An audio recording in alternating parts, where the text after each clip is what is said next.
ทับในป่ายาไปทานน้ำตาไหลเย็นยาไปเย็นผาสันพันยอดสองเจ้าจงมากอดเป็นยิ่งสายแน่น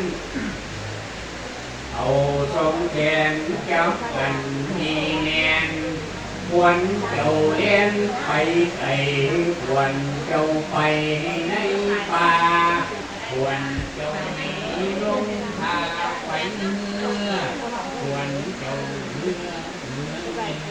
และเมื่อลงควรเจ้าไปอยู่บนเวียนน้ำควรเจ้าไปนาคำและนาห้องควรเจ้าไปลงคลอง